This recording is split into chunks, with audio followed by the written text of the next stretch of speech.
BSc part third paper third physical chemistry और हम chapter पढ़ रहे थे स्पेक्ट्रोस्कोपी। स्पेक्ट्रोस्कोपी में अब तक हमने जाना था कि स्पेक्ट्रोस्कोपी क्या है, स्पेक्ट्रम कितने प्रकार के होते हैं और वो स्पेक्ट्रम में हमने जैसा कि पहले कहा था कि दो प्रकार के स्पेक्ट्रम होते हैं, इमिशन स्पेक्ट्रम और एब्जॉर्प्शन स्पेक्ट्रम।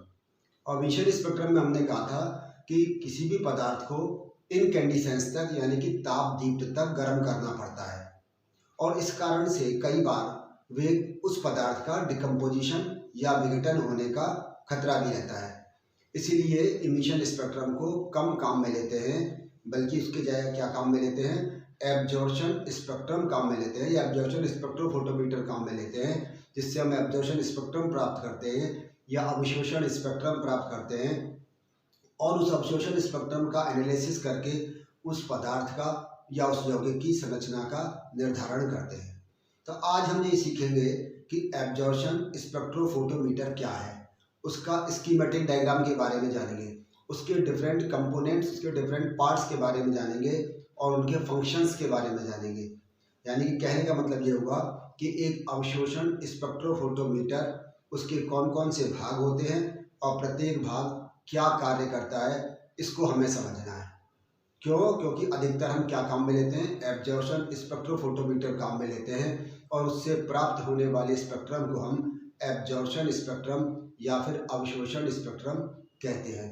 तो आज हमें पढ़ना outline of absorption spectrophotometer, spectrophotometer या अवशोषण स्पेक्ट्रोफोटोमीटर के भागों के बारे में और उसके फंक्शंस के बारे में हमें समझना है।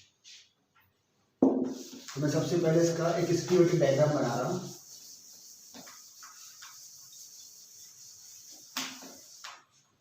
इसका डायग्राम आप बनाने की इस तरह से प्रैक्टिस कर लें।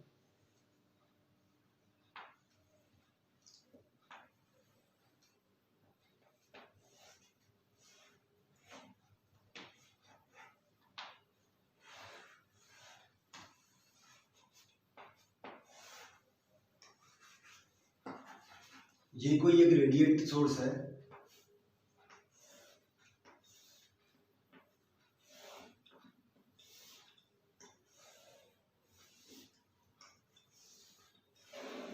ये सैंपल्स है।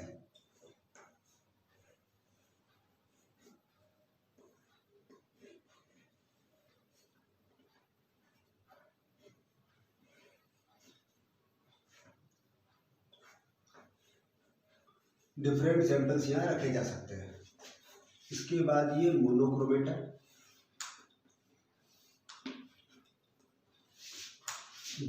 इसके बाद ये डिटेक्टर।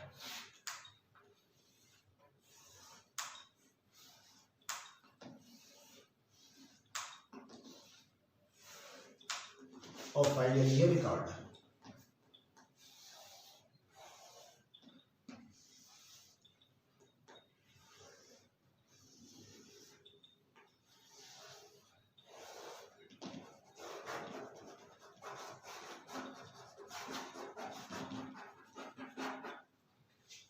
ये है रेडिएंट सोर्स,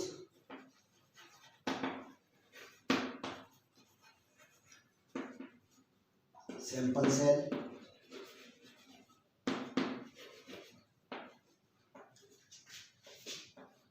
मोनोक्रोमेटर,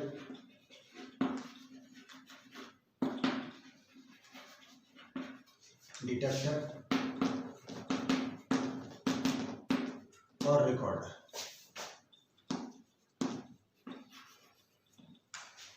अब एक एक को समझते जाएं और इसके बारे में क्या क्या इनके फंक्शंस उनके बारे में जानें। सबसे पहले रेडिएंट सोर्स। रेडिएंट सोर्स वह है जिससे कि एक निश्चित तरंग संख्या अथवा निश्चित तरंग दैर्घ्य की विकिरणों को भेजा जाता है।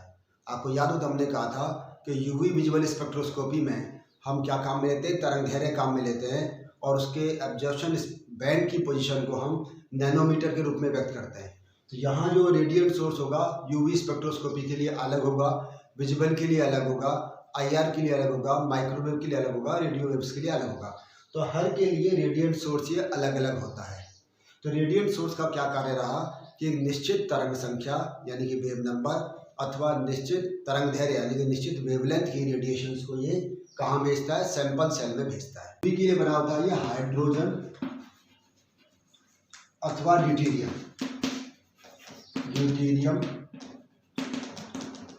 ड्यूटेरियम का ये डिफ्यूज्ड लैंप होता है, डिफ्यूज्ड लैंप। हाइड्रोजन या ड्यूटेरियम का डिफ्यूज्ड लैंप है, यानी हाइड्रोजन या ड्यूटेरियम का विसर्जन लैंप है। IR के लिए ये होता है ग्लोबर अथवा होता है ये नेस्ट ग्लोबर।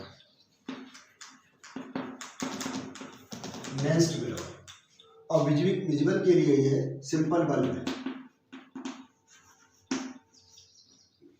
टंगस्टन फिलामेंट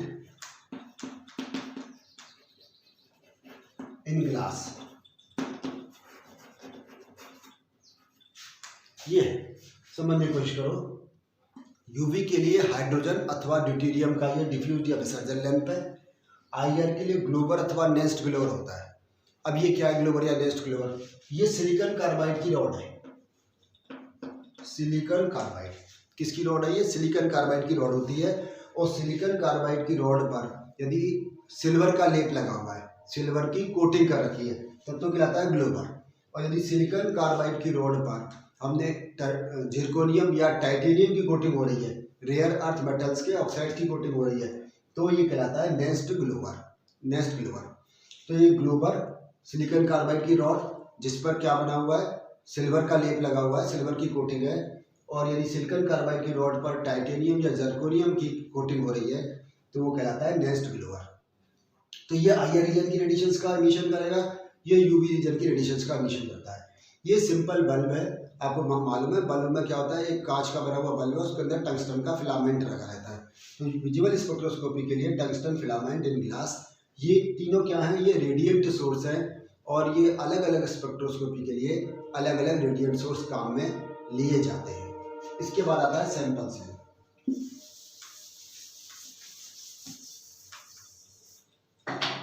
ये जो सैंपल सेल है, सैंपल सेल ये यूवी में बना होता है क्वार्ट्ज का। यूवी में क्वार्ट्ज का है, विजिबल में ये ग्लास का है, और IR में ये एल्कली मेटल हैलाइड्स का है। Alkali metal halides. ये जो सैंपल सेल बना है, इसके अंदर जिसके अंदर सैंपल रखा जाता है या वो पदार्थ रखा जाता है जिसका कि हमें एब्जॉर्प्शन स्पेक्ट्रम लेना है, ये यूवी में क्वार्ट्ज का बना होता है, विजिबल में ग्लास का बना होता है कांच का, और IR स्पेक्ट्रोस्कोपी में एल्कली मेटल हैलाइड्स का बना होता है। पहले NaCl काम में लेते थे, आजकल KBr और CaCl, सीजियम क्लोराइड या फिर पोटेशियम ब्रोमाइड काम में लेते हैं। ये एल्कली मेटल्स हैं, ये इनके हैलाइड्स हैं। तो सीजियम क्लोराइड या सीजियम आयोडाइड भी काम में लेते हैं।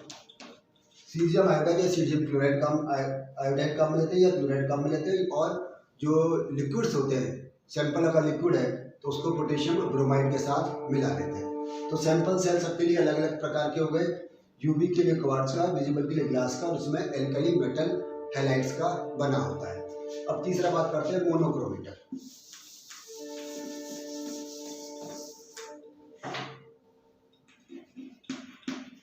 मोनोक्रोमीटर, अब यहां ध्यान से बात सुने। मोनोक्रोमीटर उसी पदार्थ का बना होता है जिसका कि सैंपल सेल बना हुआ है।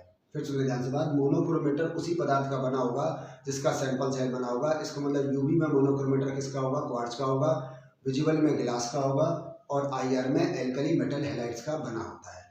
काम क्या है इसका? इसका काम क्या था? इसमें सैंपल रखा जाता है। इसका काम क्या था?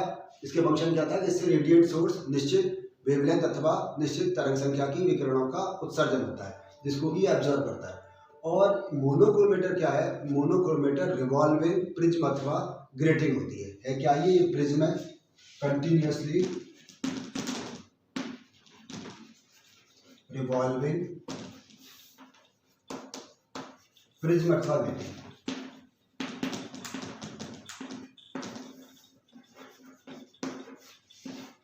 या तो ये प्रिज्म है या ग्रेटिंग है, कंटिन्यूअसली रिवॉल्विंग, लगातार ये घूमता रहता है। इसके दो मेन फंक्शंस हैं। एक तो है सिंक्रोनाइजेशन,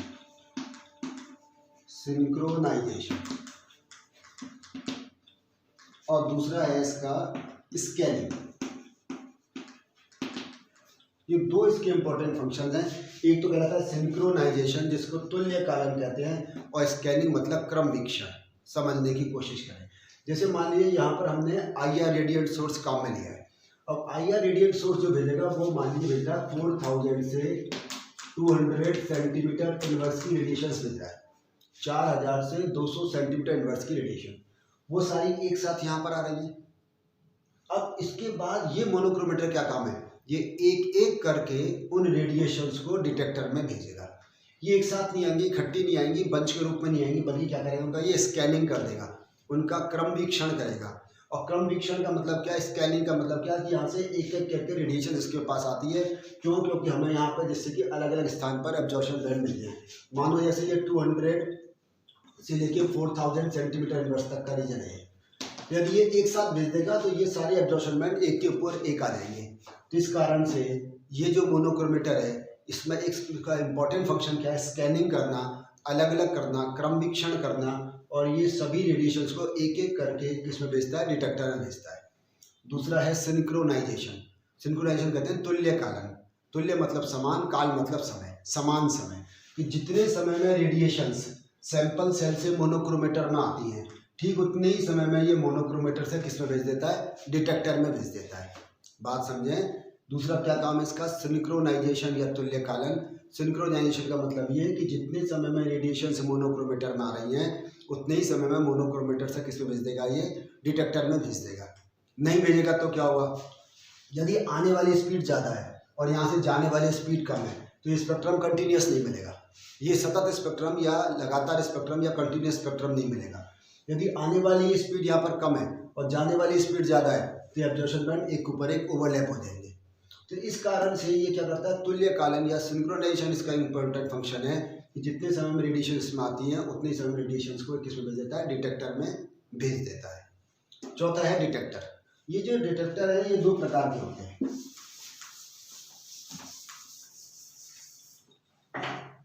डिटेक्टर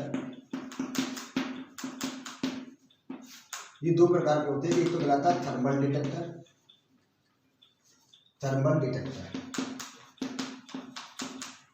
और एक कहलाता है फोटो डिटेक्टर।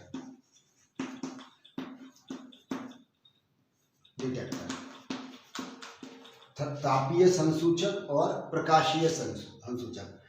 तो ये रेडिएशंस के, ये क्या करेगा, रेडिएशंस के तापीय प्रभाव का अध्ययन करता है। थर्मल डिटेक्टर विकिरणों के तापीय प्रभाव का अध्ययन करता है, और ये फोटो डिटेक्टर क्या करता है, रेडिएशंस के प्रकाशीय प्रभाव का अध्ययन करता है। ये भी एक बहुत इंपॉर्टेंट पार्ट है इसका। ये क्या करेगा, यहाँ तक तो रेडिएशंस आ रही है, अब उन रेडिएशंस को ये इसमें रिकॉर्डर में प्लेन पेपर में कन्वर्ट करने का सारा काम इसका है। जैसे आप समझ लें कंप्यूटर में जैसे सबसे इम्पोर्टेंट फंक्शन CPU का है, ये ठीक उसी तरह से है।